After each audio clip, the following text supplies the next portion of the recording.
And welcome to Duos in Destiny, where two people get together and play Spelljammer homebrewer D&D campaigns. I am your quartermaster, Logan. And I'm your player, Brandon. We can't thank you enough for joining us for our first ever episode of Commander's Log.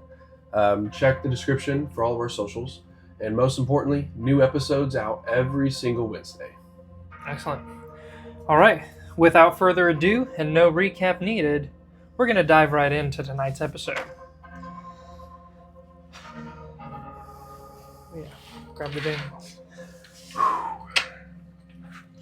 Okay. Welcome to the Hollern Crystal Sphere. One central star warms the void of wild space and surrounding planets, moons, and asteroids. Hollern used to be a 14-planet system, but after the collide, there are 12 planets and a wide asteroid belt. This asteroid belt is known as the Terran Fields. Amidst the Terran Fields, we find a peculiar, cleaved mountain top with no connecting range in sight. The mountain top has a lush green canopy for a peak and dangling structures, like roots of a tree, on the flat bottom side of the asteroid. A divine miracle of survival amidst wild space. This is Torvengard.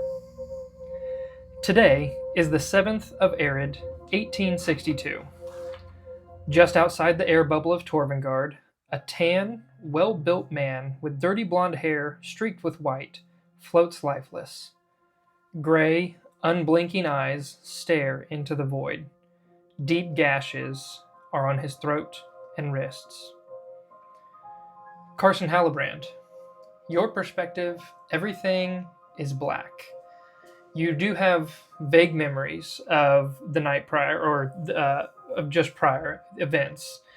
You remember spending the evening with your mother, Kiera, at Baked Crumbs, telling her excitedly about your opportunity to moor the ship, the Bone Hoarder, and you actually met Captain Cognan Dustfinger briefly.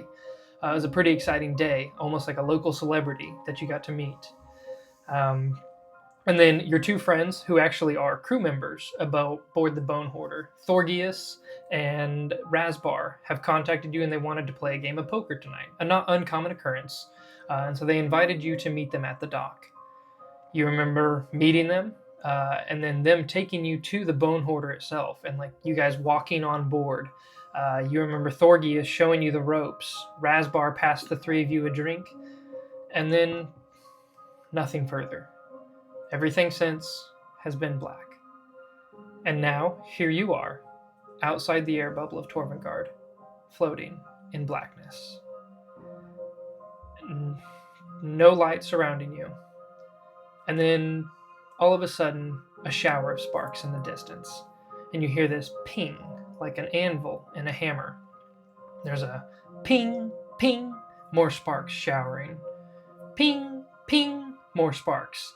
And as you kind of start to collect your vision, you are able to make out through the flashes of sparks a man standing at an anvil, hammering a worked piece of iron. The man is stout in build. You see like a large, bushy beard that would catch a couple sparks and singe kind of like steel wool burning. You see a heavy leather apron and large, clunky boots. And he's just hammering away at the anvil. The ping, ping, and it slowly illuminates, and you can see this glow start to emanate from that hot piece of iron that he's working. And as he's hammering it more and more consistently, it's glowing brighter and brighter. And he hoists it up, and you can see and take in the whole scene around you. The dwarven man has piercing gray eyes that kind of look straight at you. He has a rough, leathery face, singed with soot. The large, bushy beard with three bands holding it together. The overworked apron with dusty handprints and scorch marks. And then you see around his large, clunky boots, bands of iron chaining him to the anvil itself. And you're alone in this space otherwise, just beyond what the light emanates from his hot worked piece of iron is blackness that fades beyond, similar to what you had before. And as there's kind of this pause of him holding the iron aloft for more light, it starts to dim back down, so he takes it back, and he's hammering once more, and you hear a voice, and it says, "I thought I'd be seeing you. I just didn't hope it'd be so soon." And you realize you can talk, you can't move much, but you're maybe not in your body, but you're here in this moment. You see me. I've watched you, yes. Ping, ping, ping. I can't move. Child, your time is not yet. I'm sorry this happened to you. Ping, ping. What do you mean? What happened to me? Where am I? Sir, can you help me? I can help you. It's not your time now. Ping, ping. And as you guys have been speaking back and forth briefly, his constant pinging of the hammer has started to glow the thing bright, white hot. You can almost feel the heat radiating off of it. And he kind of levels it at you. And he says, "Your time is not now. Break the chains that bind." And then he thrusts the hot poked iron straight into your chest. And there's no pain associated with it. It's just radiating warmth, like coming into a fire after a cold day. It's spreading throughout your limbs, and you can kind of feel life once again. And his face gets real close to yours, and you can see his piercing gray eyes that look through you, at you, and beyond you all at the same time. And he places a large calloused hand on your shoulder, and he says, "Live," and shoves you off, and you fall into blackness. And then you wake up. Looking around you, you see familiar-ish buildings. Torvengard has a very pronounced architectural style in that everything is reliefed carved. It was stone that they have carved into and built their home into the top of this mountaintop. Using the resources they have, which is stone, so everything is this marbled gray for the most part. Judging by the stone that you're surrounded by, you can tell you're in a newer district of Torvengard. The lower district, actually very close to the docks themselves, was built onto from discarded rock further up in the mountain. So they just kind of kept pushing everything down and building lower as they built more within of the actual city. And so you see the new-ish rock that you're surrounded by and recognize that you're close to the docks. You're not too far from what you're very familiar with.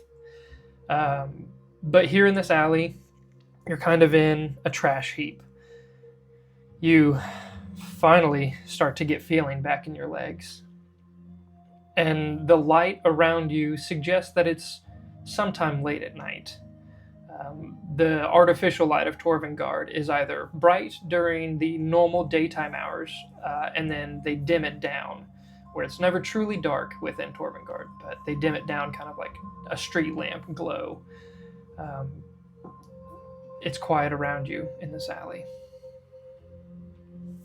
I look at myself. I can move my fingers. You can move your fingers. What condition am I in? I mean... So for starters, you do smell, aside from the trash near you, of like food waste. You smell like seared flesh and burning cloth, and you look down and you see that on your like blood-stained tunic there is a hole perfectly burnt. And looking past, you can kind of like pat out the cinders. And looking past, you see you're branded on your chest with an anvil, the mark of Themis, the creator. Other than that, you are covered in dried blood. You look down at your fingers specifically and notice the two gashes on your wrist have been scarred and healed over. They're present but visible scars of the gruesome wound, and you assume, like as you reach up and touch your neck, you feel the gash itself almost like an itchy scar. You feel it all the way across your neck, and you have no recollection of where this came from. Just the blackness. Even the blood covering you is confusing because you're not bleeding, but these scars were never here before. Um, Other than that, you're in your normal clothes. They're dirty and bloodstained, but in your normal attire. And I'm able to judge the daytime closer to an hour frame. I mean, is it middle of the evening, or is it make a perception check. Perception? Yep. First roll of the campaign. Perception is not something that I'm very great at. 7. Okay. You notice it's very quiet. Torvengard doesn't exactly have a day-night cycle in the fact that there is no rotation to Torvengard. It's just a floating mountaintop asteroid suspended here amidst the wreckage of 2 planets. But you do know that Torvengard is very busy throughout most of the part of the day. There's a quiet time in like the late night time where they've dimmed the lights down of the city, and that's typically right around like 2 o'clock in the morning, so just past midnight. You would guess you're somewhere past midnight, and it's an easy roll on that one. Like you hear nothing, truly, because you hear nothing. But that also means you don't hear footsteps. You don't hear the bustling of people on the streets. You wouldn't hear if somebody's in the alley with you. I'm gonna slowly stand up and I'll walk to the edge of the alley. Yep. Do I recognize my location? You have been down this way before. It is not too far off from the docks. Like if you were to go 1 level below, you would be at the Spelljammer Academy. So you're just essentially 1 level above the Spelljammer Academy. You've made your way here for like lunch or even meetups with some of your other like co-workers down at the docks. So you've been in this area. How far away is my house from here? Your home, you live pretty close to the center of Torvengard, so you would have to make your way through numerous, let's call it 11 different levels before you would actually make it to your home. And it's a pretty suburban area. How close would I be to the Stormy Cosmos? The Stormy Cosmos. You would probably be, like 4 levels away from it. It's not too far. I'm going to shed down my clothing, that what I can, that's blood-stained and covered. Mm-hmm. So if it takes me down to like at least whatever the pants that I'm currently wearing, and just a shirt if I can, and then I'm going to just keep my head down and start walking. I'll start walking towards the Stormy Cosmos and see if I can at least find something. I trust that at least that's kind of a place of privacy. I'm really confused currently. I'm very lost. Yeah. I'm kind of looking. Carson's looking for something familiar, and I think that might be the smartest play first. Okay, yeah, for sure. So whenever you do leave the alley, you see a street sign close by, and it says Baduk and Frotain, kind of helping you pinpoint your location exactly to where you are in relation to the docks. You see far down Frotain, and walking away from you is a pair of the stone melters. They are workers that help shape the city. They're kind of like construction workers, essentially. And then you also see coming towards you just an older gentleman, like a large dwarven gentleman that's kind of older. So he's coming at you, and the corner you're on is actually a storefront. You came from an alley behind somewhere that sold food, based upon the smells that are clinging to you at this current moment. Fair enough. And you look behind you, and you see a quick succession of 3 buildings that are kind of like all sandwiched together in one storefront. And you see Stonebinder's Clogs, Star's Swill, and Seamstress Stitching. And the Star's Swill is kind of like a rundown tavern based upon the kind of like drooping hinges that hold the door slightly ajar. You don't hear any commotion from within. Even in like this like twilight hour, you would expect to hear something from your typical tavern, but this one is quiet. And then the Stonebinder's Clogs, that one is open right now. The Seamstress is closed. And what was the clogs? What kind of store is that? Stone Melder's Clogs. I think I've changed the name like 2 times. Stone Melder is what we're going with. Okay. Stone Shapers are the construction workers. I messed those 2 up, but I was reading them like very similar, close to each other. So yeah, Stone Shapers are the construction guys. Stone Melder's Clogs, they actually make shoes. Okay. Specifically out of stone. Okay. Yep. They're kind of like a old-fashioned clog style that are made of wood, but in this instance made of stone. And they're kind of like the attire for most of the Stone Shapers. This tavern, am I familiar with this tavern? You actually are. There is a kind of like a running gag amongst the dock workers and pretty much anybody that frequents the docks. The Star's Swill proprietor is Dugan Starhaven. At the docks, and basically greeting you and any ship that returns from wild space, is a large statue of a dwarven woman, and the name at the base plate says Merida Starhaven. Merida Starhaven died amongst the stars. She was the first Spelljammer ship to not return to Tormengard. Her ship now, where it is crashed, serves as Rendezvous 1, just outside of the Terran Fields. So it's a grim reminder of the reality of wild space. So there is a statue dedicated to her at the docks. As a dock worker, you're familiar with the statue. You're familiar with the last name, Starhaven, and you guys all know Dugan as a flunky of the Spelljamming Academy. He couldn't hack it, and so he took his family's inheritance from his mother's death and opened up the Star's Swill, where he drinks himself, whether anybody's around or not. So he's just kind of like a drunk tavern keeper that has not ran a successful tavern.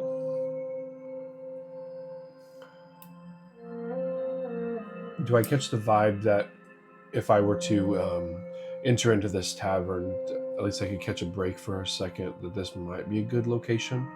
Yeah. Okay. Knowing how unpopular it is, as well as the fact that it's pretty silent inside, if you walked inside and you tried to avoid Dugan, he might not even notice you. You would know. So I'm going to sneak across the main fairway and over to that and slide in the door. Okay, awesome. As softly as I can. Yeah, absolutely. So you sneak inside the door, and you see there are 2 other patrons, a male and a female gnome, and they're both kind of like huddled together, talking quietly. Dugan is facing away from you and polishing the floor from what looks like a broken glass as it's kind of like scattered about everywhere. You do know the Star's Swill has 3 floors. The main floor is kind of like a smaller tavern area with a kitchen in the back. And then the second and third floor are just seating. I'm going to find my way up to the second floor if I can, just slowly. Mm-hmm. Yep, absolutely. And maybe the third. Also, I'll walk through the second if I don't see anybody. I may go up to the third just to try to maintain some fresher air, but have some privacy for a second, just to kind of collect my thoughts Absolutely. for a second here and figure out what's next. So you wander up to the third floor and find a seat next to a window, and you open up the window and just enjoy the privacy that you have. You see, there's no other patrons up here. There wasn't any on the second floor. You did see there was a bunch of dirty dishes on the second floor, but it looks like the third floor hasn't been set in a day or so. Like it is, Probably, yeah, it's not unkempt, but looks forgotten for the most part. Okay. And so you have the freedom to spend time here or try to get Dugan's attention in any way, however you proceed. I'm going to sit down just for a second and just kind of try to remember what was the last thing that I do remember. Okay. Like, how far do I remember before things just went? Your very South. last memory is Rasbar making a joke as you guys were toasting to the night that you guys were about to have of like getting together and gambling. He had toasted about their arrival and like their successful adventure. And I don't remember anything after that. And we You do not. toasted. Is it? Do I assume that there's something in that drink that caused me to black out? That would be a pretty good assumption. That's the only thing I had to drink that night. Yep. You came straight from baked crumbs with your mother, ate a croissant on the way over, but other than that, you hadn't had dinner yet. You hadn't had anything to drink. Golly, I will. Is Dugan going to? Will he see me at all from up here? That's all right. I'll sneak back. Probably down. not. Yeah. I'll sneak back down. To what floor? Second or first? The first. Okay. Yep. And I'll catch Dugan's attention. I'll walk up towards the bar. Yeah, and so he stands up. He'll go, "Oh, what'll it be?" Oh, and he just starts like cleaning the tavern bar top with a dirty rag. Mr. Starhaven, Aye. may I have a pint of ale? Oh, of course, yeah. He reaches back and grabs two tankards and kind of like fills one, fills the other, sets it down, and keeps the other one. I just needed one. Oh, it's for me. That'll be 2 copper. Very good. I reach in my pocket. Do I have money? You do not.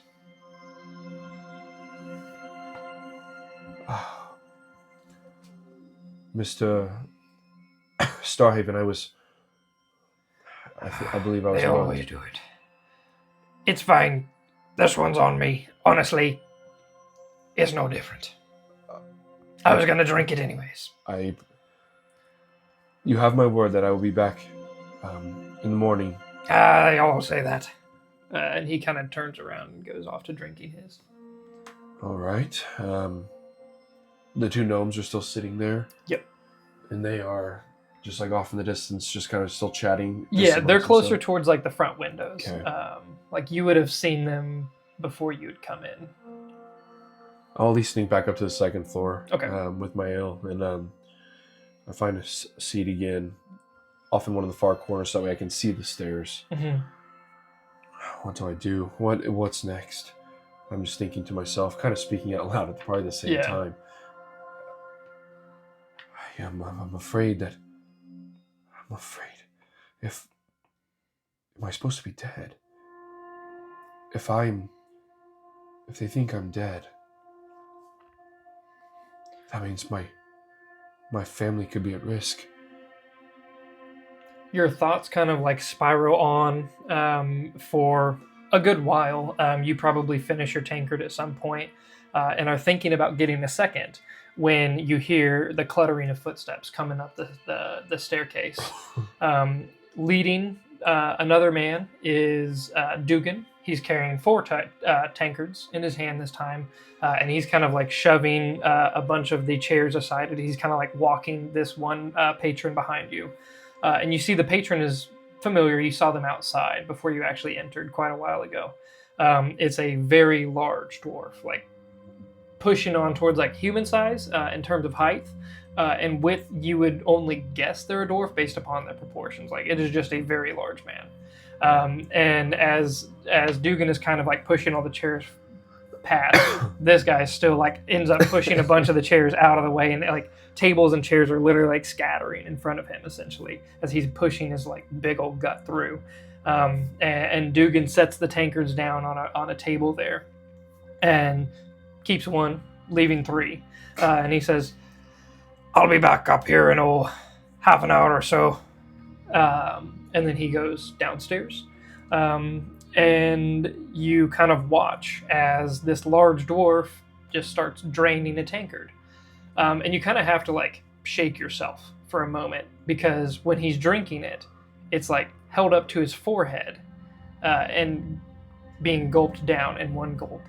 And by the time he does it to the second one, you know for a fact you weren't just seeing something. Go ahead and make a investigation check for me. Investigation. Yep. All right. I think it's technically, it's just an intelligence check, actually, sorry. Intelligence? Yeah. Not good.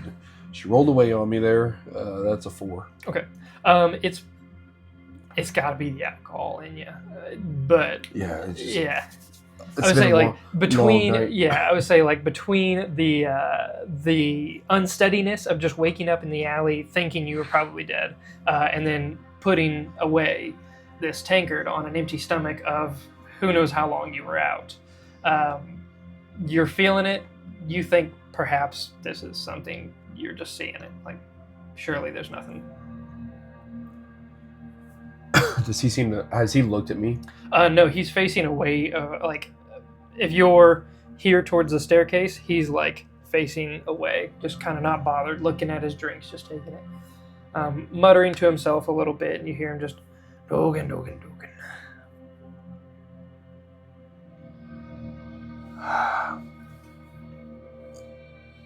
Excuse me. Oh, blast it! Oh, I'm sorry. I apologize. I just didn't mean to How did startle you. How did you get there? How long have you been there? I've been here for a half an hour or so. Watched Dugan, Mr. Starhaven, bring you up here. He told me no one was here tonight. Fool. I apologize. I didn't mean to intrude. I was just going to ask you of the day. It's the 7th The 7th. of Erid, yes. Yesterday was the 6th. Of course, that's how days work. Okay. All right. Are you okay? You do not look okay. I'm sorry to be rude, but No, I've definitely been better. Much better. I don't know how to answer that question currently. understood. How about another tankard? Yours is empty. Mine are empty. As he like puts the third one down through his forehead. I wipe my eyes. Okay. I don't know if I should have another one. You just drank that tankard through your forehead. No, I didn't. I'll be right back. 2 more tankards are needed. I'm so lost, sir. Just sit tight. And he gets up, kind of pushes away, and waddles downstairs. Okay. Returns. Wipe my eyes for about another 30 seconds while he's gone. It's a while. Like, it's probably like, it's not A1 service, you know. It's probably like 5 or 10 minutes before he finally comes back, and you hear you hear each staircase creak as he's walking up, so you know he's coming. I'm kind of like trying to block some of the blood on my shirt a little bit or something with my arms. And are you going to come sit over here, or? Oh, yep. Sorry. And I can join you, or by you. No. It's fine. Your place looks comfortable. And so he kind of moves his way and just kind of like does the big man shuffle between all the chairs, pushing a bunch out of the way. And he like sets them both down. I don't believe I've met you before. Oh yes. The name's Chaz. Chaz. Yeah. Right. Chaz, and you are? Jackson. You almost look familiar. Do I? Yes. From what? Where do you work?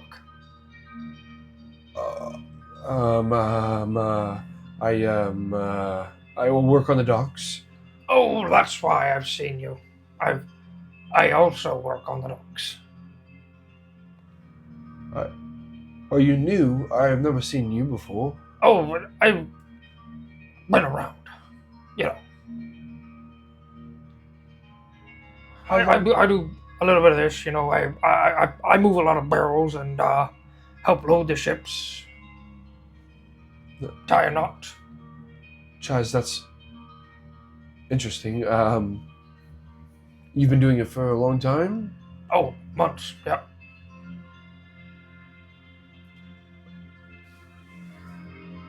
Do you work on a ship and you just don't want to tell me? Chaz, I work. That's what I do. So Oh, I'm just no ship for me. Here on terra firma, but Here on what? terra firma. Right. All right. Solid ground. Your business is your own. So, I mean, I appreciate. How much do I owe you for the ale? Oh, don't worry about it. What's one more? I was gonna have 3.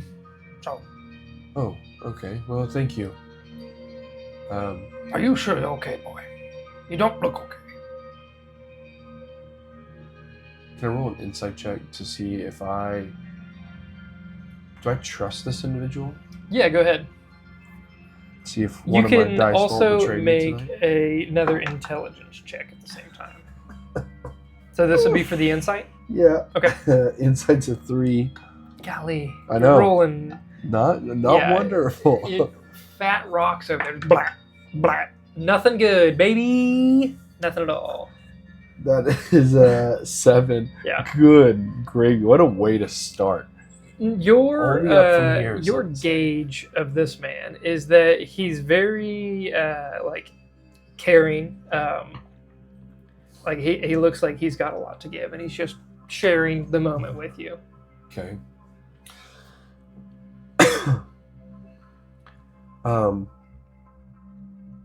Chaz, I'm really scared. We're all scared of things, boy. It's okay. Chaz, I don't know. I don't know. I start breathing really heavily. Okay. We're all okay. I woke up in an alley an hour ago. Okay. I don't know Do how you I need got a- there. Do you need a place to sleep? I have an extra bed. Yeah, that'd be great. Is it close? I don't really want anyone to see me. Oh, absolutely. I've got just the thing. And he's like, do we need to go now? Preferably. Look on your face says yes. He like stands up and pushes away from the table, and like doffs a large trench coat. When he does so, it doesn't change his appearance. And he's like, "Come on, boy," and he like holds the trench coat open for you. It's a Wipe my eyes again, sir. What is? Did you put something in the sale? no, why? You weren't wearing that coat. You just took off Oh, and put on me. blast it! And I've that- forgotten again. Right. And he pulls a hat off and kind of like just like whoop, whoop, pulls it off his head. And you see before you is Carlisle Colchester, the one and only Gif above Torvengard. Like everybody knows him. He is the man plucked from the stars. Okay. And he is standing before you, offering you his trench coat. As you can see, he has like this large, like green trench coat that almost just kind of looks like an oversized fisherman's coat that he pulls off and is like offering it to you. Carlisle, what? Colchester, Colchester.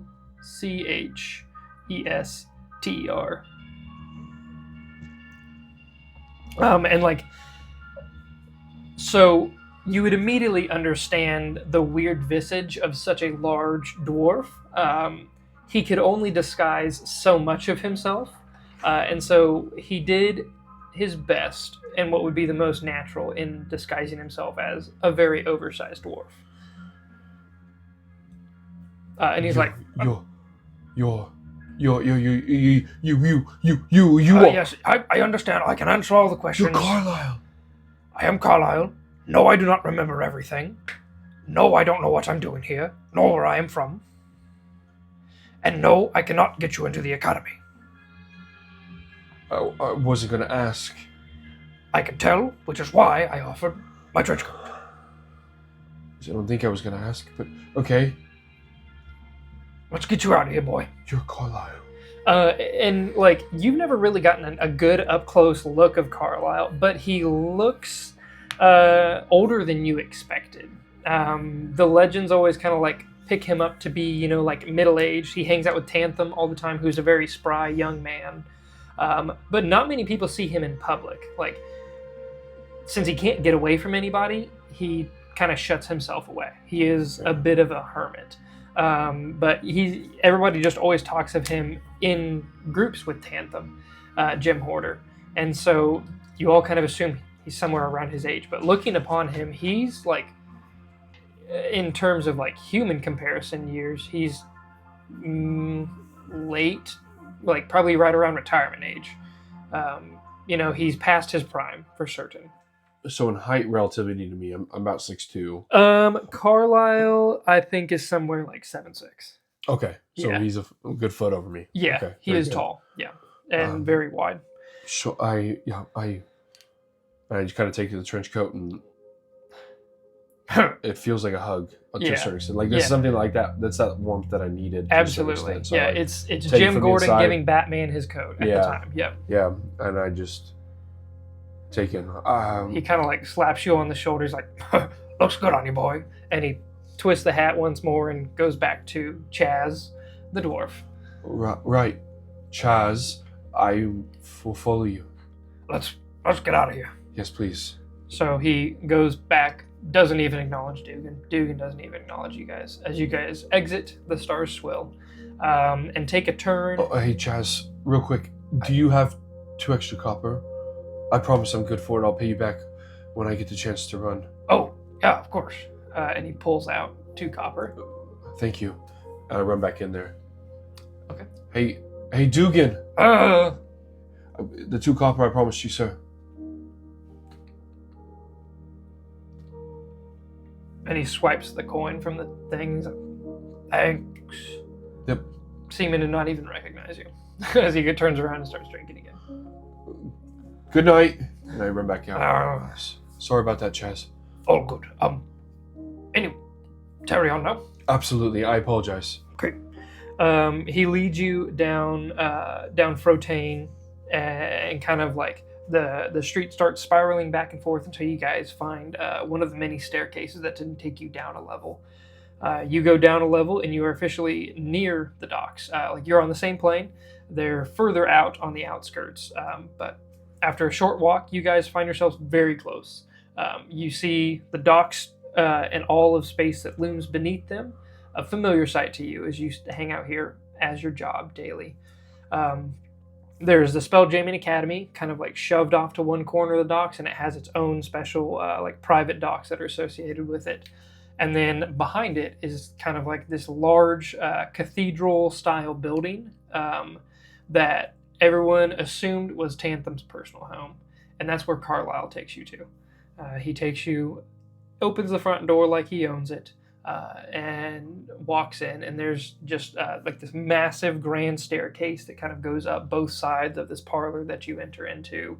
Off to one side is kind of like a large formal sitting room, like an entertainment space, and he like just gestures you onwards, and ends up taking you up to like a second story, and into his personal chambers, and looking out onto the docks themselves from the window above. Carlisle, I think you deserve honesty. Oh yes, of course. Honesty.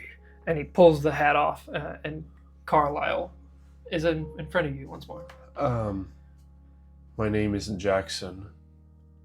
You're a terrible liar. Just as bad as I am. But I admire that.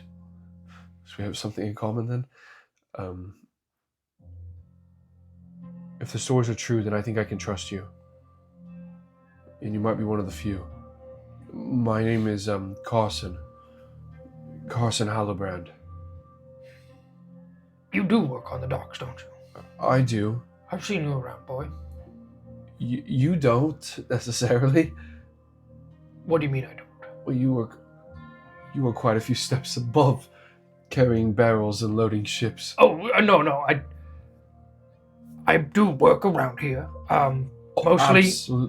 Mostly here, and he kind of like points you to a drawing desk that's just full of schematics. Oh wow. These are incredible. You see the Bone Hoarder schematics are kind of like front and center.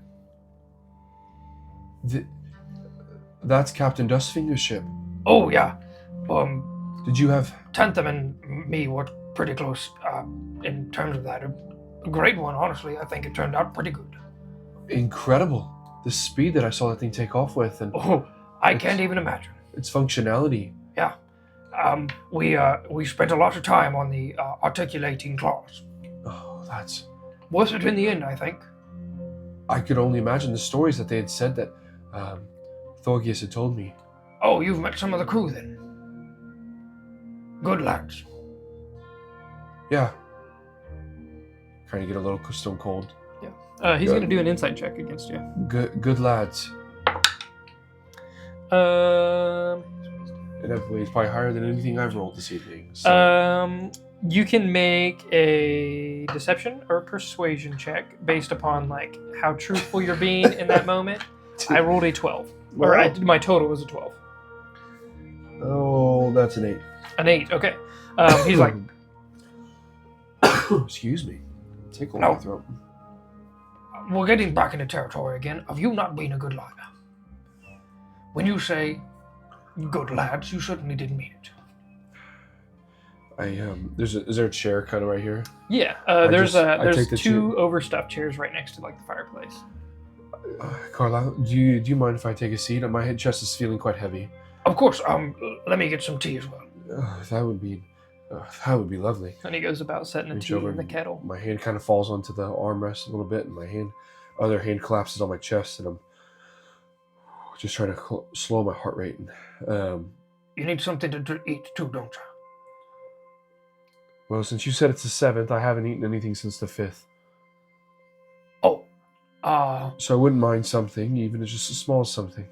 Okay. Bread Yep, hold on. And he kind of like shuffles over to the door and like looks on either side and he says, Rebecca,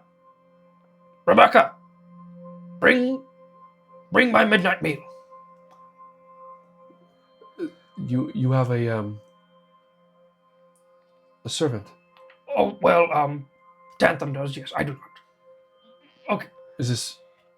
Okay, yes, I kind of have a servant, but this is Tantham's house. Okay. I've stayed in it here for basically 30 years. But does Tantham live here as well? Oh, when he's around, yes. Oh. He spends a lot of time in his office. Oh, I'm sure he's... And honestly, out on his ship. Okay. Of course, a man of his stature, I can only imagine. And yourself. Where do I begin? Carla, I can trust you, right? I would like to say so. I don't know much about myself, but I think I'm trustworthy. I think I died. To be frank, you look it. I was invited to play...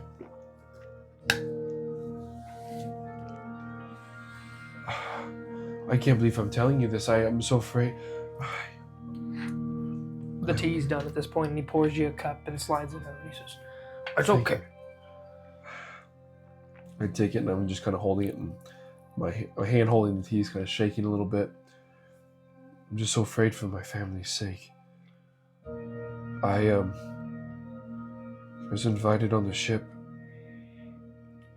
My two of the crewmen, Thorgius and Raspar, who I thought were friends, and they kept telling me we were going to play poker, and they kind of tell me stories and show me around the ship, and what I felt like a scene that they were giving me, kind of an insight of what the bone holder was worth. Next thing I knew, I took a congratulatory drink with everyone's. Then I was black and I was cold, and I think I saw Phemius. And then I found myself cold and dead, laying in trash.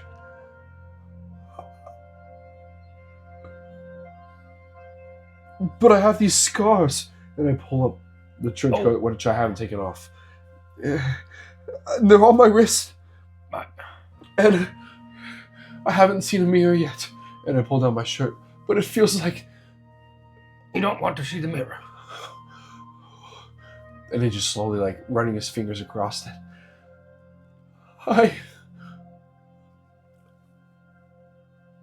I'm covered in what I can only expect is my own blood. I'm sorry. No. My chest is getting heavy again. I'm sorry. It's been a while since I've... I'm sorry. Kind of wipe. Yep, you're good. A couple loose good. tears. I've got a handkerchief, and he pulls out basically a hand towel to you. Thank you. I don't think about it. I don't know what to make of this situation. When did everything go black? When you were handed a drink, right? Yes. You were with Rasbar and Thorgius. Rasbar handed me a drink, and he cracked a joke, and then that's the last I can remember. And you were here? We were on the ship, the Bone Hoarder. I knew it. I didn't trust him, but Tantum thinks something's up. Captain Dustfinger's been off, pushy, and aggressive. But he's been churning out results. He did. He was quite, he was cold. Cold. Just in his demeanor. I'm sorry, boy. Not what I remembered of him. In his rise to fame, his stories were told throughout the dock, what he had done on the Citrine Dreams. I wouldn't have... It's why we made him the Bone Hoarder. But I'm afraid, if they think I'm dead, I'm afraid that they could go after my family, my father, my mother, Tobias and Kira. My brother Croven. I can send for somebody. I can make sure they're safe. I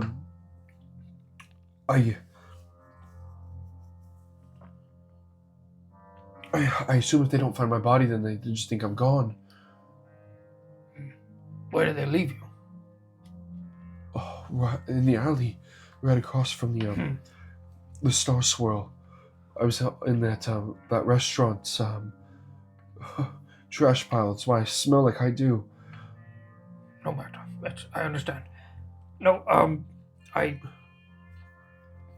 can't believe this would happen on Tovengard. The guards need to be alerted.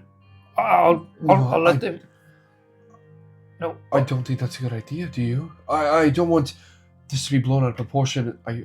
Somebody needs to care for your family if you're worried. If my body's gone, maybe they just think that the trash was picked up and they think my body was disposed. I just am afraid that if my family goes missing all of a sudden, that I dare call him a captain because he embodies nothing of what the Jammers are. But what Cognan, Dustfinger, might do to my family if they go missing, he might hunt them down. Don't you think? we might be able to avoid that. You're safe for now. Cognan just left. Took the bone holder. Oh, he's gone. He went back out to Grey Grim Island. For an extended stay? Do we have time? We have time. I was supposed to go there myself. Tantham, like I said, doesn't trust him, is worried, and wants me to see Grey Grim Island. Well, we have no idea where Captain Dustfinger went off to. We assume Grey Grim Island, but he just left. Without assignment. Without assignment. He's gone rogue. Dare I ask when he left? This afternoon. About 6 hours ago. I would have given him enough time to finish stocking the ship. Tantham and I actually had a dinner with him. And then afterwards is when Tantham told me to watch him.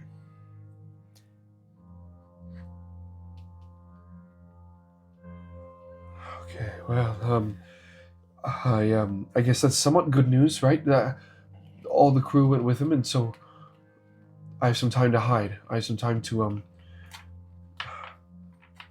hide. I'll have to. I can't leave. What do I do, Carlisle? How do I? Honestly, I don't know. All I've ever done is run from my problems. I'm scared myself. Sounds like I should do the same then. We can run together. But I don't want to run. That's what I'm scared of. Here, in my office, is safe. And Tantham keeps asking me to get out to pilot the Starhammer. And, well, I've never been on it. Haven't left my office. The Starhammer. Points out the window, and you see the massive bombard that was custom created for Captain Carlisle himself. It wasn't of his commission, but that's probably not common knowledge, I suppose. No, he had this ship built. It's a bombard, but it's like double the size of all the bombards around him, so it just towers. And you can tell Tantham kind of took away a lot of the artistic liberties of the ship because it is very ostentatious. Okay. The sides of the ship are all hammered bronze that look like folded feathered wings, and then the front, the cannon actually of the bombard, is an open mouth of a screaming hawk, and it kind of like the beak encompasses the entire cannon, and it's just open. And then, like I said, it's double the size of all the other bombards around it, so it is a massive ship.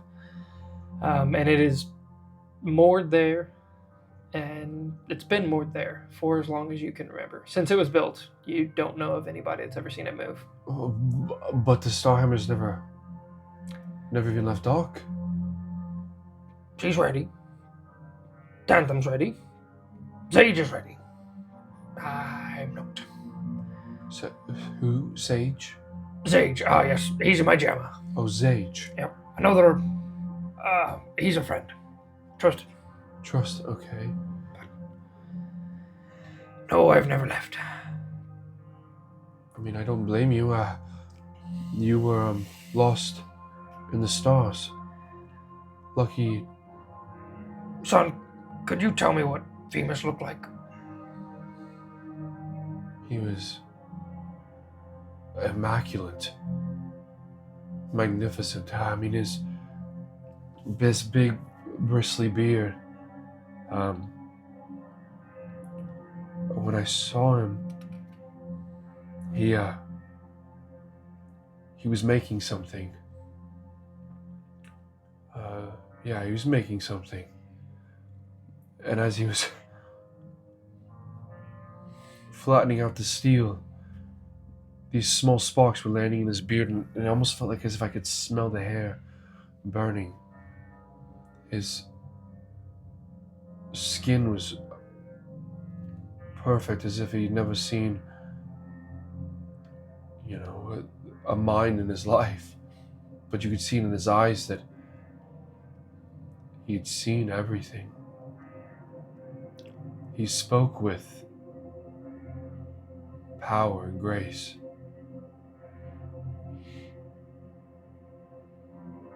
I did not know what I believed before today. I always thought that I had trust in Femus. I think it's safe to say now that I am, without a doubt,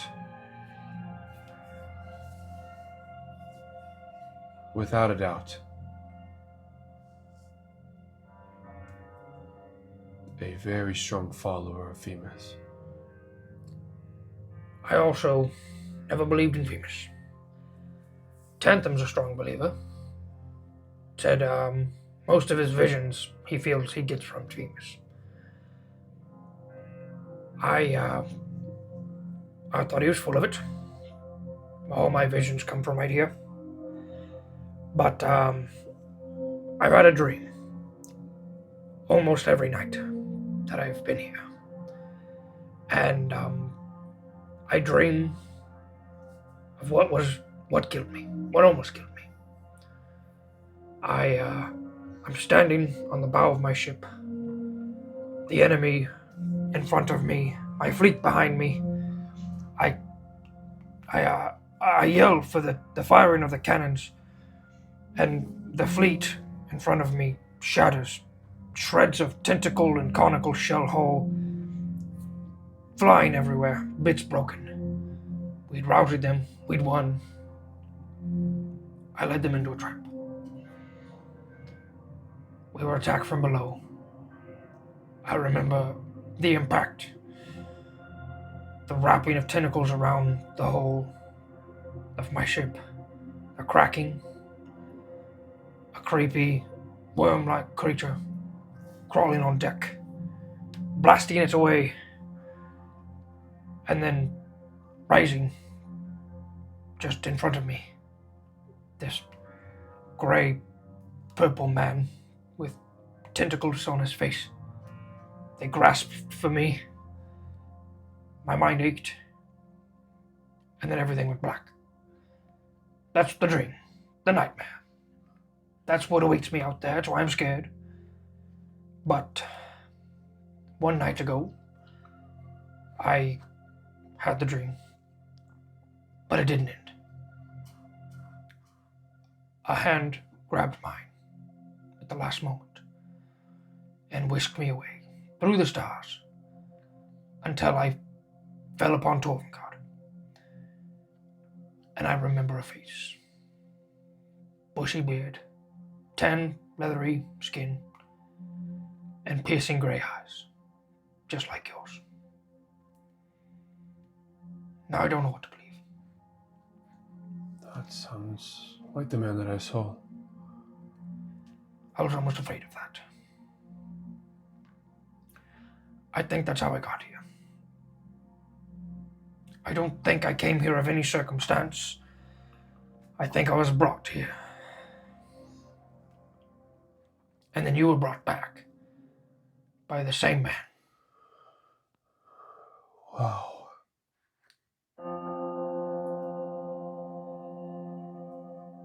That's quite the coincidence.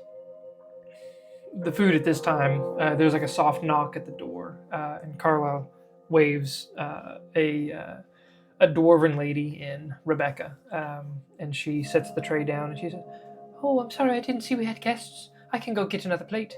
And Carlisle just waves her off. It's not for me, it's all for him. And he just pushes the tray towards you. Thank you, Rebecca. Thank you very much. Of course, my pleasure. And she leaves. So you tell me you had that dream on the same night that I was. The same night I was killed. It's all right, boy. You're right. I think so. Wow. I didn't think much of it until you told me what happened to you. I knew we had to talk more. I don't know what it all means. But the timing's weird. I don't want to force you to run away. I don't think you're forcing me to run away, Carlisle. I think I'm at a crossroads. As am I. I can continue being a coward and be the hero people think I am when I'm not. Or I can do what Tantham asked me. And I can check out Grey Grim Island and make sure Cognan is not up to anything nefarious. Although I think that's already too late. I don't want to drag you in this. It's weird to even ask you to come with me after you just escaped from him. Is that what you're asking me? Is to come with you on... I look out the window, the Starhammer? I'm afraid to leave, and I think FEMA sent me you to get me to leave. You know, I've never been in the Star Swirl before. It's kind of a joke between some of the dock workers. That's why I go there. No one's ever been there before. And I walk in there out of desperation and to find some type of, privacy and solace, I guess is the best way to put it. And you walk in, maybe as you normally do. Caution, my boy. I walked in for the same reasons.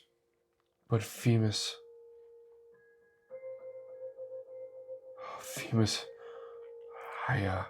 how can I not say that Femus is not pulling our strings? This seems to be, it's part of our destiny. I mean, this is it. I'm always going to be a skeptic. I came here and knew no God. I still don't know if I do. But I'm not one to question fate. And that's what this feels like. Yeah. I'd agree, and I grabbed the plate and I'm just like taking bites of, not even really paying attention to even what was made or what was brought on the plate. I'm just slowly eating with the best manners that I can, but probably still quickly taking some bites. And it's a very lovely meal. Like, you can tell why Carlisle's such a big man. I'd imagine. I imagine he's got some pretty decent cooks downstairs. Absolutely.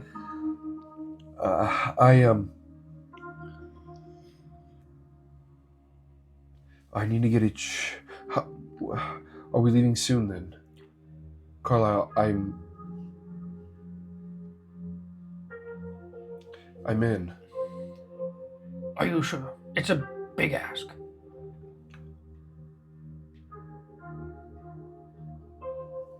You know, I've never been one for revenge. My life has been, rather mundane. My father,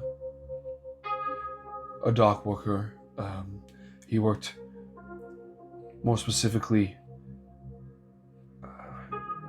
creating and doing things within the wood, making barrels, help creating some of the docks himself. My mother is a baker.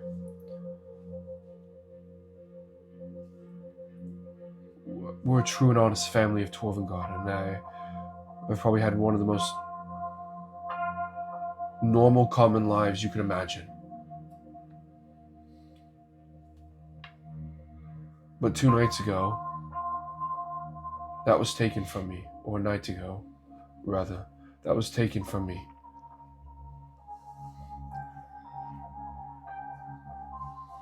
I was killed for no reason. I don't know why that they would do such a thing. But there's one thing We're proud people. The citizens of Torvengard are. But more so, my father instilled in me principles that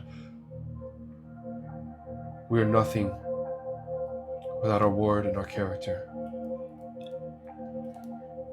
And there's a strong part of me that wants to make sure that that doesn't happen to somebody else again. And if Tantum, excuse me, Admiral?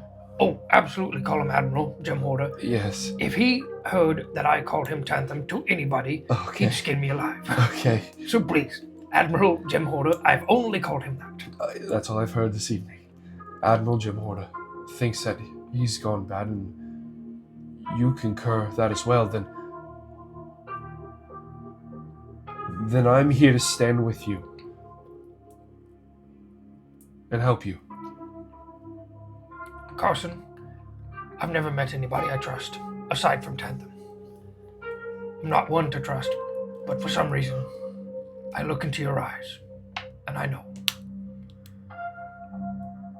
So if you'll have it, be part of my crew. It would be the utmost honor, Carlisle, to be a part of the Starhammer's crew. I'll do whatever's required. Sorry.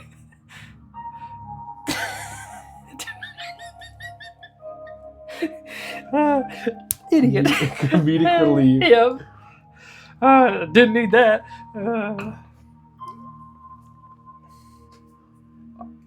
I'm afraid that I'm gonna need some different clothes. I'm afraid you're gonna need some rest. I can get a tailor to stop by in the morning. A tailor? Well, who do you think outfits the entire Starfleet? Oh, of course. Of course we have a tailor. Very well. Do you need boots? Yeah, and I hold up a foot. I'm missing them. Oh, right. Boots, an outfit, yes. I'll send for them in the morning. If I can, I'd like to try to run by my house. Of course, yes. A small amount of money. Would you like anybody to come with you? Or would you like anybody to watch over your family while we're gone? If it's optional to have somebody at least, hover without them knowing. I think Tantum and I know the guy. I'll leave a note with him, and he'll get it taken care of. Oh, that's... I don't say this lightly, but that's the best news that I've heard in a long time. I'm just glad I met you. I needed this. I am. More than you know. I think that I'm the lucky one.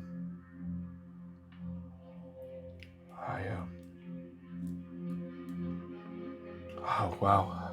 This is a lot to take in, Carlisle. I'm sorry. Oh, boy. I think it's past my bedtime. If it's okay with you.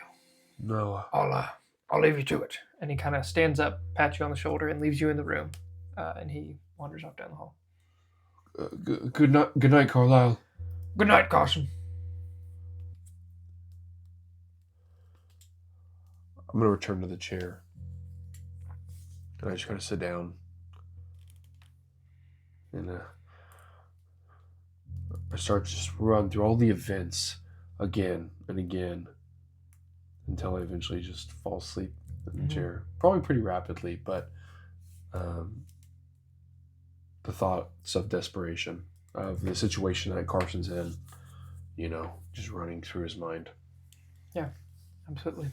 You sit there in the chair in front of a fire, a warm meal in your belly, filling you, helping you kind of sober up, and the large, heavy coat of Carlisle Colchester's draped around your shoulders, and you drift off and you nap.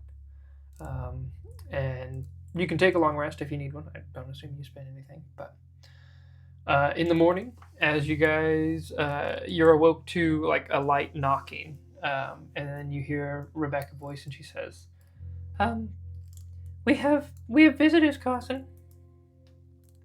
Oh, wipe some of the drool from my face. Takes me a second to kind of collect myself. Probably like, where am I? Yeah, absolutely. That perfect moment. Yes. The moment you say yes, the door like barges open and three people kind of like rush in.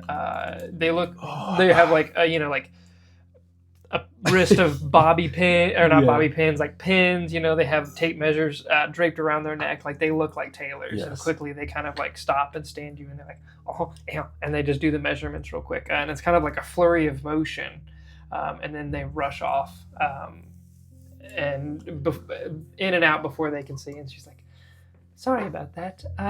Breakfast is downstairs. Carlisle's waiting. Oh, right. They are they just those were the tailors? Yes. All right. We'll have clothes for you this evening. Oh, okay. Right. Thank you, Rebecca. Wow. of course. I guess I'll follow. Do you mind showing me where to go? Oh, of course, yes. Thank you. And she kind of like leads you down the hallway and is giving you like a brief tour of everything, kind of like telling you all the different wings and everything. And it's a large building. Like, it has several wings to it, and like offices and libraries and studies and like drawing rooms.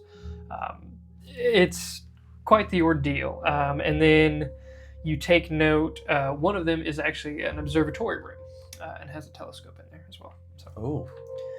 other than that, you find your way to the the breakfast table. Carlisle is sitting there, and you can see there's like a half-eaten plate that has already like been nibbled on and then abandoned.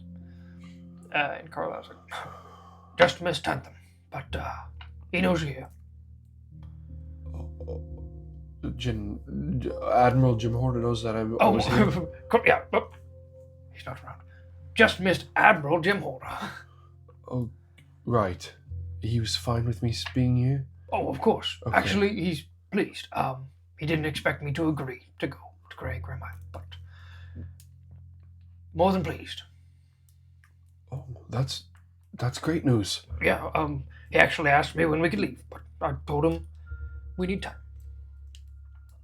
Okay. At your leisure. I believe the tailors measured me already, so Yes, I'm glad they did that. okay. Sorry about the early wake up, but No, it's fine. One of them's hands were very quick. they're good at what they do. Yeah. Okay. Yeah. And I sit down and I just start eating breakfast. Absolutely. Carlisle just kind of sitting there, relaxing, sipping on some tea. Finished with his meal, and he's just waiting you. I think I will try to run to my home, and just grab a couple of personal belongings. Oh, of course. You don't want to be seen, do you? I'd rather not. And he like pulls. I guess he's not wearing it right now, but he'll pull the the hat and toss it over to you. He says, Just a quick turn and think about what you want to look like. Oh. I've heard of these. Handy. Yeah. Okay. Stick it on and turn it. That's a choice. And he just like takes a long sip. I guess I'll take the form of an Urchinaci. Okay. They're pretty common. Yeah, absolutely. Yeah, they're one of the more common races here A in little bit more Torvengard. simple. Yep. Darker green skin with kind of shorter green hair, Mhm. opposite of what he's got. And clothes very simple. Nothing flashy, nothing stand out. Just a little shirt with a vest over the top of it and some jeans-esque, darker jeans. And, right, I'll be back. Pretty good. I figure I'd make a voice as well. Better than I could do. Oh, I don't know about that, but I'll be back as fast as I can. Take your time. And be safe. Yes, of course. Okay. And I'll exit. Yeah, absolutely. So it's a very familiar walk for you, and you've taken it all manners right. and hours of the days between the docks and your home. So in probably about like half an hour's time or so, you make your way back up there. I'd really probably just like to retrieve a little bit of life savings that I've got saved up after working. Mhm. Figure probably some gold that's going to be necessary. I think I've got about 40 gold pieces. That's all I've got through my lifespan here. Your dad does not work, I believe, correct? Tobias? Yeah. He works. Oh, okay. He's I thought still- he was retired or something. Not yet, no. Okay. He's close, Gotcha. but he's still currently working on the docks Okay. as a woodworker for the docks. So he, Yep. at this point, he kind of repairs stuff. I don't typically see him, but so he would still be there. Okay, gotcha. So Uh, nobody's home then at that point? No. Okay. No, not during the day. So Gotcha. Okay. So entering and exiting without any of your family knowing, do you leave any kind of note? I'm going to try to leave a note. Okay. In a very inconspicuous manner that I believe my mother would find. We have this small, in the kitchen, we have this small, like bread box. My mother, like, meticulously always cleans it out. Working in a bakery and seeing crumbs all the time, it must just be some type of subconscious thought. But she always, there's a small wooden plate that's kind of in there that holds the bread, and she always pulls it out. So underneath that plate, that wooden kind of, it's kind of like a dice box, but it's larger. I'm going to make a simple note. Okay. That just says, Mother, I am safe and all will be explained in due time. Please do not make a scene or worry. I will reach out as soon as I possibly can. With all the love in the world. Just a K. Okay. And with the most like heartbreaking letter for a parent to receive, you leave it under the breadboard, and I'm gonna walk by my mother's place of work. baked crumbs. Baked crumbs. I'm not gonna go in. Okay. I'm gonna go in You're gonna go in. disguise. Okay. Yeah. Absolutely. You see, your mother is just kind of restocking some of the pastries that have been made throughout the day, and it's about midday, so like she's getting ready for a lunch rush. I go up to the box that she's at. Just, oh hi, can I help you? And I kind of like get lost looking at her for a second. It's like that last moment, like, I don't know what to expect in my future. I could be looking at my mother for the last time. So I kind of stop talking. My mouth kind of opens up for a little bit. Are you here for something? Do you have any fresh blueberry bread? Oh, of course. I've heard it's quite delicious. It's my son's favorite. Yes, of course. And she pulls out like a tray of 3 loaves. That one there looks quite good. Okay, perfect. I'll wrap it right up for you. Anything else? A strawberry Danish? Oh, of course. We have just one more. Oh, that'll do it. Okay. That'll be 4 copper. Of course. This bakery smells amazing. Oh, thank you. All I have is oh, no, there's 4 copper. All right. Thank you. Pleasure doing business with you. Come by anytime.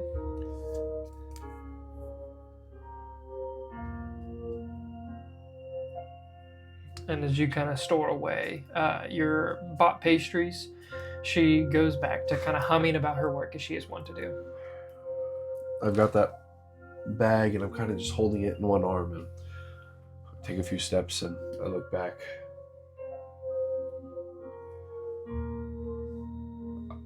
I love you, Mom. And I walk out the door. Okay. Exiting from Baked Crumbs, is there anything else you'd like to visit?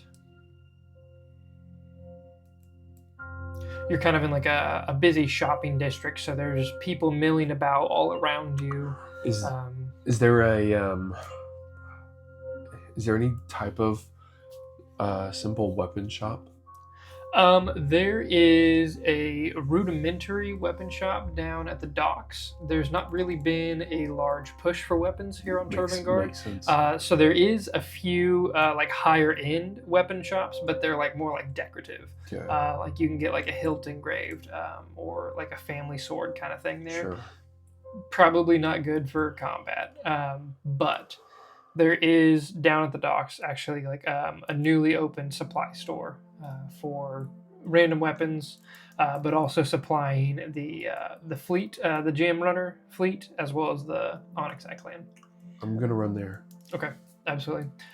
Going down there, there's essentially like a it's more of like a storefront with kind of like a beachside shack in a way. Okay. That just has like a kind of like a hinged opening, and it's currently open, and it has all of its different weapons that are lined up on the backside. You see quite a few harpoons more than anything. Like harpoons are the specialty. There's quite a few tridents, some catch poles. You can buy nets, whips. There are a couple of short swords, some long bows. If there's anything in particular.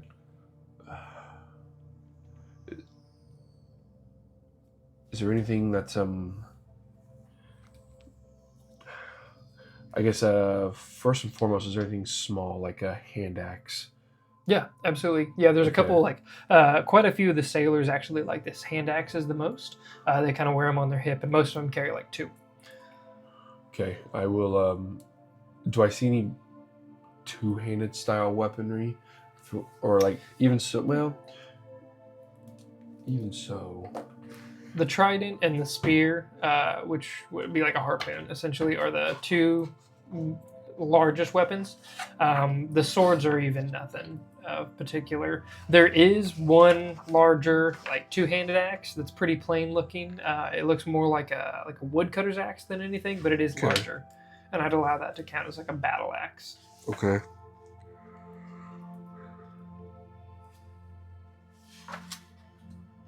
Okay, if you're looking for strength-based weapons, I'm assuming. Yeah. Yeah, the hand axe is strength-based. This bad boy. I need to get for the new book, which I guess is kind of maybe a little point too for the audience. We are trying out the 24 rules. Correct. Yep. Just so everybody. 2024 plus homebrew. Yeah, correct. Which that's a beautiful thing about D&D is homebrew is amazing. You know what? Carson really hasn't. He's trained a little bit like with his dad, just kind of little play stuff here and there. So I don't know. He may actually just kind of try to get something a little bit more simple. Okay. Yeah.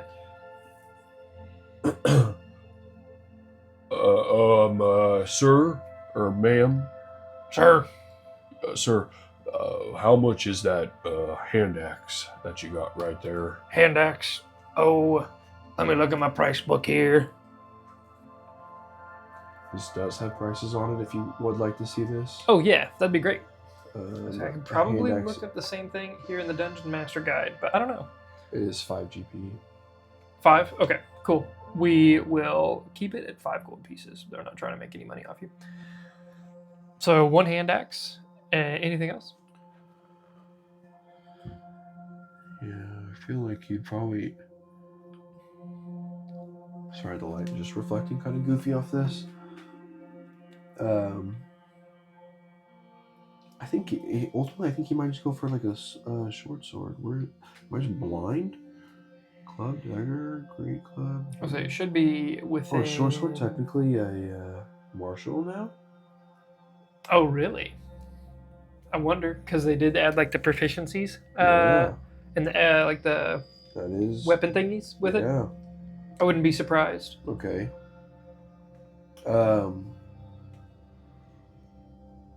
Interesting. If you can't find a short sword, we can just guess on the price and just say it's. Well, short sword is just a martial weapon. Oh, okay. So I'm What just if it was kind of always the shocked by case? that. I thought a short sword was always a light weapon, a melee or simple, because it's nothing. It's a 1d6 weapon. Yeah. Yeah, I don't know. But maybe I'm incorrect.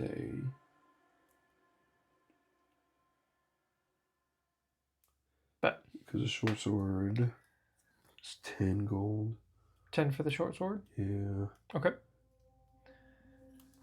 About that trident. Trident's a lot cheaper. It's only 5 too. And the trident looks like it's a little bit better quality. Like, It sounds pretty cool too. yeah. That trident. Yep. The trident, of course, 5 gold pieces. If I bought both, would you do it for 9? Persuasion check. Ooh, thank you, sir. Can you roll anything above 10 tonight? No. Golly, dude, that is amazing. Incredibly bad. 6. Yeah. I tried every dice too. 5 different d20s. Listen, kid, if I sold it at 6, I wouldn't be making any money. That's Or not 6, 9. nope. That's understood. Here's 9, sir, and I pull out 9 9? gold pieces. You mean 10? Excuse me, 10. Tried a fast one, didn't work. I respect it. Oh, I'm glad you do. I appreciate it. Don't try it again. I won't. I promise. And then he gives you the trident and the hand axe. Thank you. That's lovely. And I kind of take him a little awkwardly at first, probably because he's like, "What do I do with this?" And I grabbed a small bag from my house, Mhm. so I at least throw the hand axe in there, and then holding the trident. He sees your confusion. He's like, Hit him with the pointy end. Oh yeah, I definitely know. I've used these. Yeah. A decent amount. Yeah. excellent. All right. Thank you, sir. You're welcome. You know where to find me. Of course. I'm gonna actually backtrack to Mhm. that seamstress store by Oh, yeah. the Star Swirl. Yes, absolutely. Swill. Seamstress stitching. Yes, I think that was correct. Okay. Yeah, for sure. Find my way back there, and as I enter in, I'll just kind of set my trident off in the corner as I go inside the door. Yeah. Okay. There's a soft bell that kind of like announces your entrance, and then this like portly dwarf woman, like in a very tidy little apron with a bunch of little tools tucked in, kind of peeks around. She's like, "Oh, hi, Dee Hello. What can I do you for today?" I'm going on a, I'm looking for a jacket, a nice big, coat, Okay, something like a little rugged.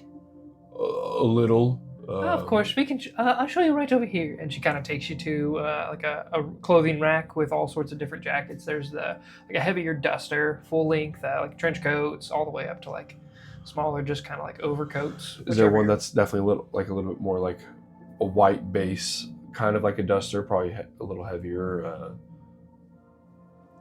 Oh yeah, absolutely. So kind of similar to that, pretty much. Pretty much. Yeah, that's absolutely. all I'm looking Yeah, for. for sure. She like rifles through a few, and she's like,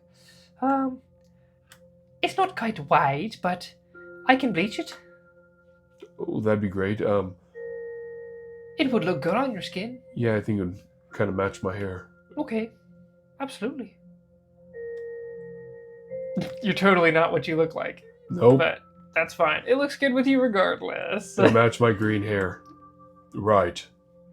Yeah, of course. If you want to come pick this by in like 8 hours, I'll have it ready. Okay.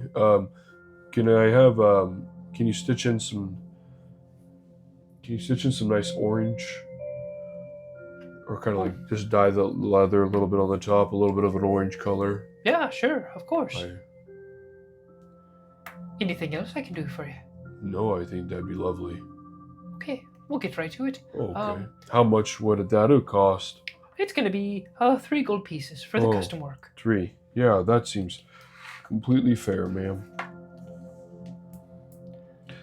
My life savings is dwindling by the second. Aren't we all? Oh, did I say that out loud? So, yes, if you wouldn't mind just a deposit or the full payment up front, and then... Oh, of course, yeah. Okay. Yeah, I normally do business like this, so totally. There's 3. Just so we don't have to keep track of it later. 'Cause Yes. I'll totally forget. Absolutely. This is a game called Dungeons and Dragons. So, there you go, ma'am. Okay. There's 3 gold. I'll be back in 8 hours. It'll be ready. Okay.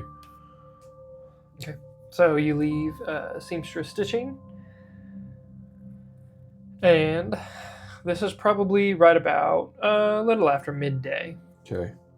So you have the full day ahead of you still, the afternoon. Carlisle's back at the manor right behind the Spelljammer Academy. Dang, that's a cool page. A lot of armor. It shows like all the weapons too with the Oh, that's cost sick. with it. That's actually kind of cool. That's super nice. Yeah. The armor is pretty cool too. Heck That's cool representation. yeah, no kidding. Ooh. Alchemist supplies are expensive. Tools or toolkits in general are pretty expensive. I think most of them are right around like 50 gold. Yeah, the pieces. good ones are. Yeah. I remember finding that barrier too and going, oh, and how much? Yep. Okay, cool. I'll just get one thieves tool. Yeah. These are 25. Oh, is that it? There. I know there's one at least on 2014 ones that was like 550 gold pieces or something, and I was like, huh? So Poisoner's Kit and Alchemist Kit are the 2 that I see that are 50. I think it might have been Alchemist Kit I was trying to get. Goodness. Well, I wonder if I shouldn't. I don't know. I don't know what I'll need to travel. So No more shopping? Shopping episode. Shopping episode. I don't know. Beautiful shot. Episode 1 shopping. episode.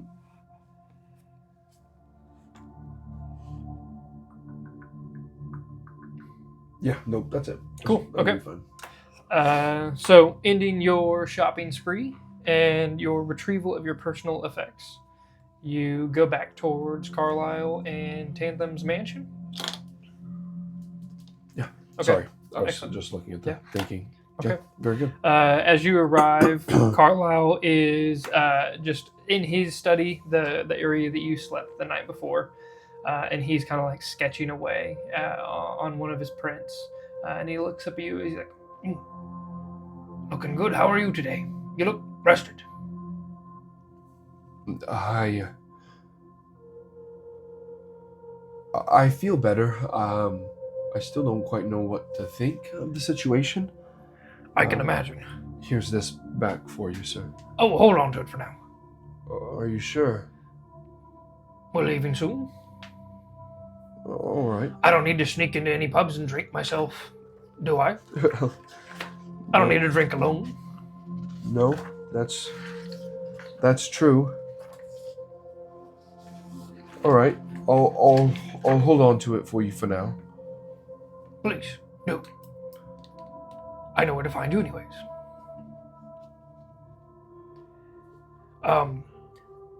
Would you like me to introduce you to Zage? Oh yeah, that would be lovely. Yes, we can go to the Starhammer. He's there now. Oh, on the ship. Of course, yes. Okay. Oh, all right. Are you okay? Yeah, my clothes are still. I mean, I'm just kind of still.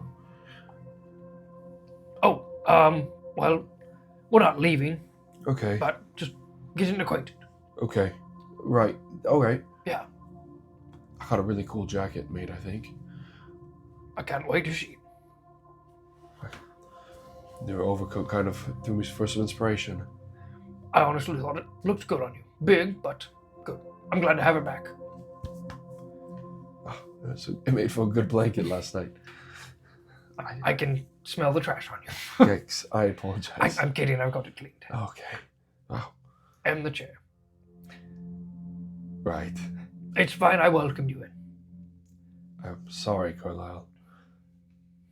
okay, you guys make it back to the docks, and you're standing before the massive Starhammer. It looms over all the other ships. The crow's nest itself is even like a good 15 feet taller than all the other crow's nests around. And you notice that a platform has already been lowered down from the on-deck crane that is attached to the Starhammer itself. And he like ushers you onto it and he says, Only one way up and down. Oh, you're right. Right. Hop on. Hold on. and he says he like hollers up. He's like, Sage, we're waiting.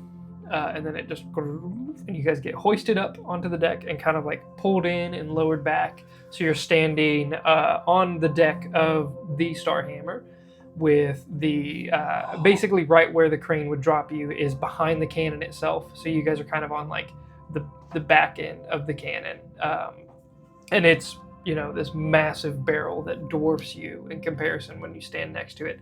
And along the walls are these like large, massive cannonballs themselves. And then looking up to what I believe would be called the Fantel deck. I have a print, yeah. Okay. Yes, yeah. So you're standing on essentially the signal deck, but you're looking up towards the Fantel deck, which is where they would have the ballista at. So that's the very top deck of the ship. And you see kind of like looking over the railing down at you from the top of the ship is an elderly gnome, kind of like flanked by 6 small bots, like little automatons that are all about like 2.5 foot in height. And he's standing on the top of the deck looking down at you guys. A bombard itself. So you would be kind of like up here behind or like you would be right where the sails are at. Okay. He's standing up here looking down at you. And he's like, Carlisle, what are you doing here today? And who is this? Good morning to you as always, Sage. This is Commander Carson. He is to be part of our crew.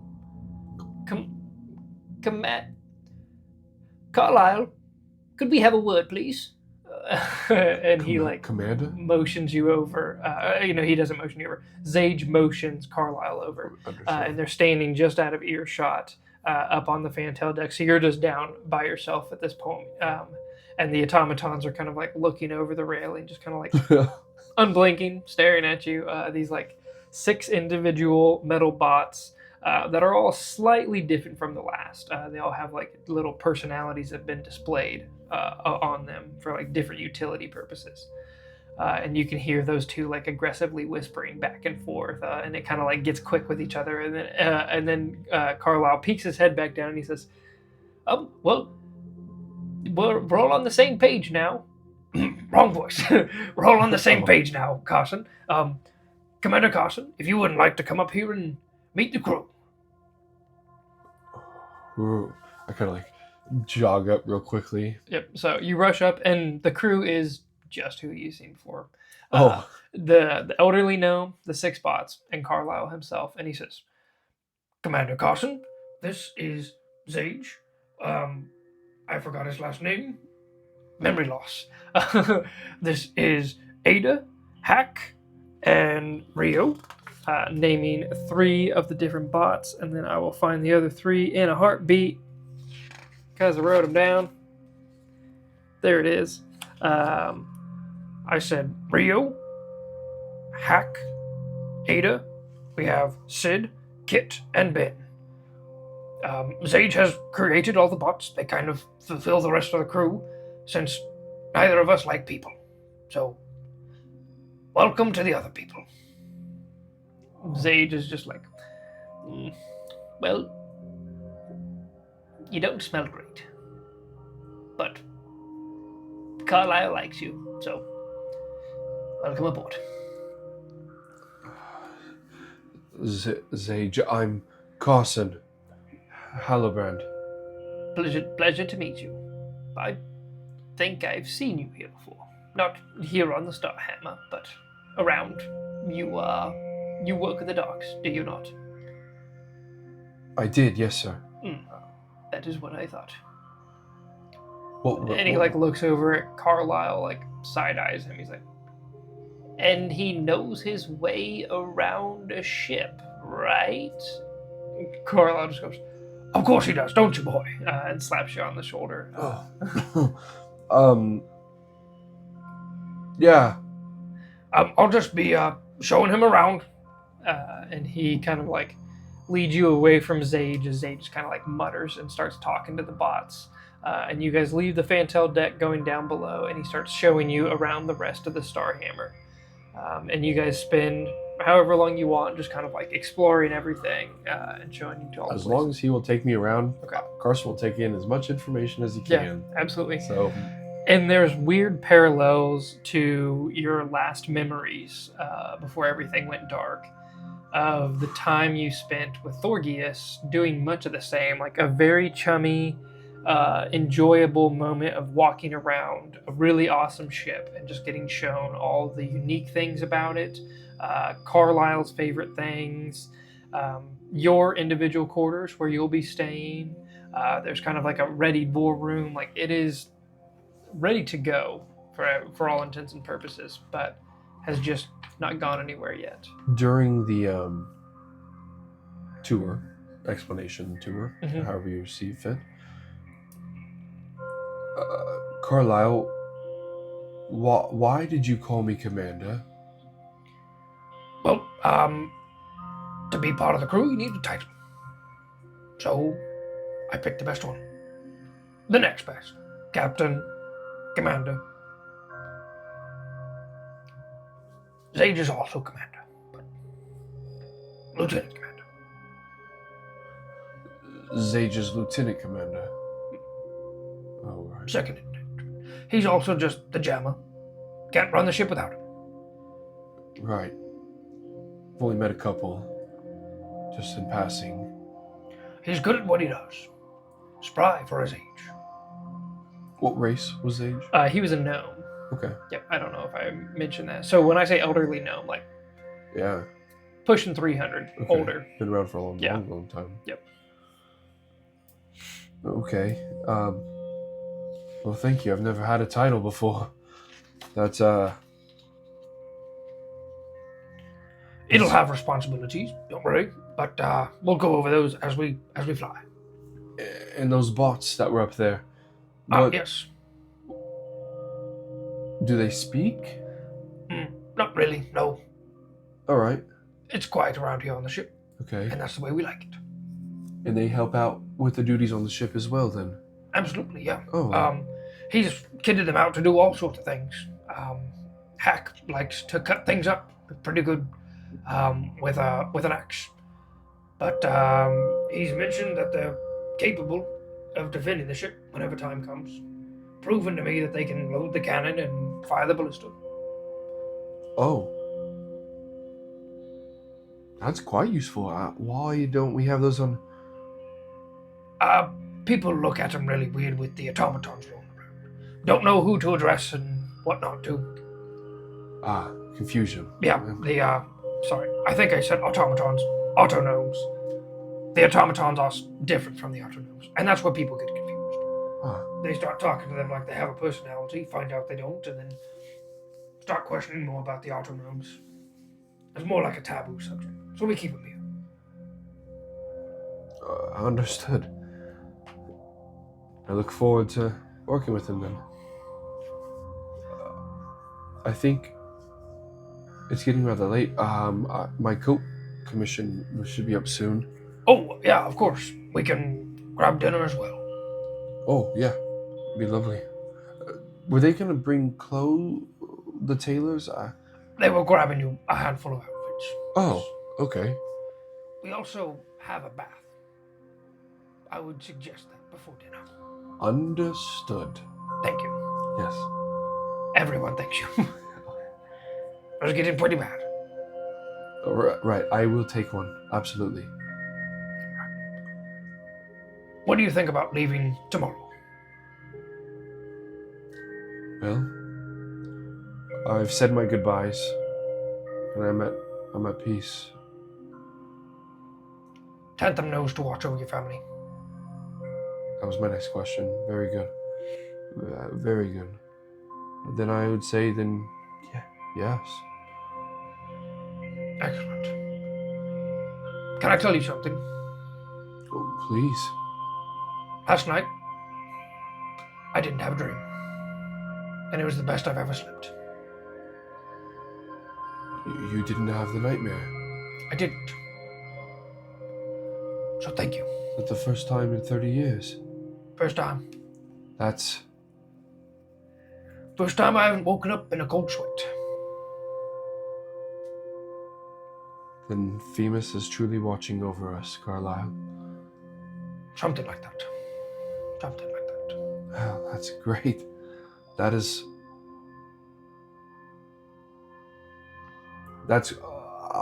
awesome.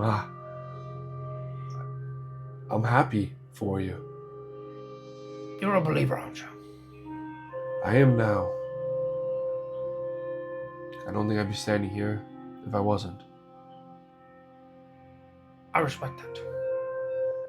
But I'm not there yet. Of course, yes, and I'm not like those some of those pushy paladins. Quite pushy. Famous this, famous that, famous this. Yes. I get it. He created a lot. He's cool. Yeah. Well, I hate to break it to you, Carlisle, but this bath sounds really nice. Of course, yeah. Rebecca can show you around. Oh yes. I'll see you at dinner. Okay. Very good. Okay. Thanks, Carlisle. Of course. Thank you, Carson. Thank you. Okay. With that, you guys make your way back to the mansion. You go off to clean up before the dinner. Dinner's enjoyed. Tantham does not make his appearance. And then eventually, over the course of the evening, you guys kind of just wind down, chatting, catching up, getting to know each other. And before you go to bed, is there anything you'd like to say with Carlisle specifically? No, I think I would after that whole day. I think that just having some moments to myself before actually leaving Northgard for the first time, something that Carson tried to get into the Jamie Academy years ago, 12 years ago, and he unfortunately didn't make it in. And so there's always kind of been that dream in the back of his head that he always wanted to be on a ship, whatever the job was. Mm-hmm. And now it came to fruition through the craziest of circumstances. And he has a title.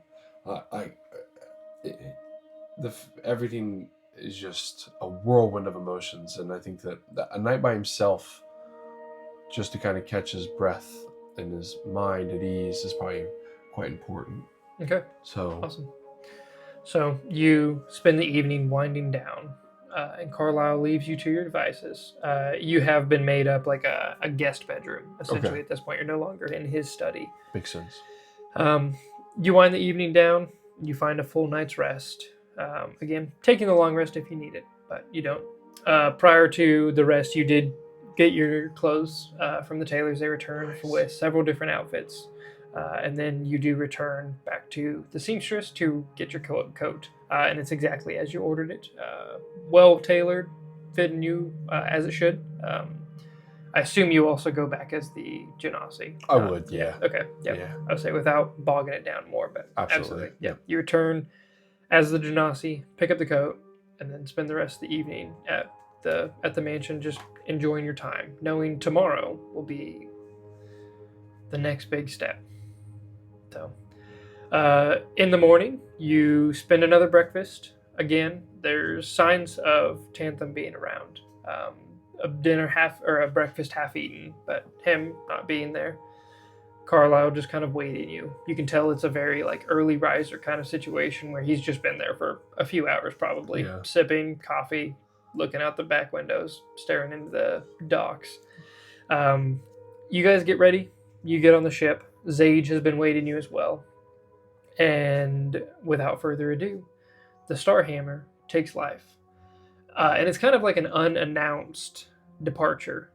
With most of the departures of the Spelljammers, it's a big event. Anytime the gym runners depart or leave, it's a huge celebration. The Onyx clan has this very regimented leaving that is kind of like a spectacle. It's almost like a changing of the guard situation where people get around just to enjoy watching how they operate. But with the Starhammer, it's unannounced. The only people that notice are a few dock workers that kind of like take a second glance as the moorings come loose and you guys fall away from Torvengard. So we will end this episode where we began, with the audience and you now looking down. I guess you would be looking up at Torvengard as you drift away, edging out of the air bubble. You see the docks of Torvengard dangling down towards the edge of the air bubble like roots to a giant tree. The top covered in a lush green that has supported the life here on Torvengard for 1,862 years. And everything you know and everything you've ever known is within your field of view all at once. And it's a truly unique and breathtaking experience. And that's where we'll leave it, as your breath is taken away and as Carlisle is taken away. And you hear him fading, just taking very shallow breaths and kind of like in a panic mode. And that's what we'll call it. You guys are leaving Torvengard. Well thank done. you guys so much for joining us for our first episode. Stay tuned. Episode 2 coming to you soon, next Wednesday. Next Wednesday. Episode 1, Commander's Log. We gotta do a special shout out for a sponsor of our music. Yes, special shout out to Take it away. Jason Wardell of In the Vast Forest on Spotify and Get Bandcamp. Please check him out. He provides all the music for this episode and all future episodes. Yeah. Truly like the way he sets the ambiance. Yeah, it definitely makes a difference. Again, we can't thank you enough. That was a great start, Logan. Thank you so much. No, I'm so excited. I've been anticipating this, and I love everything we're getting into. Yeah, thank you for tuning into our take on a one-on-one D&D session. Can't wait for you to catch episode 2. Thanks so much, guys. Till next time.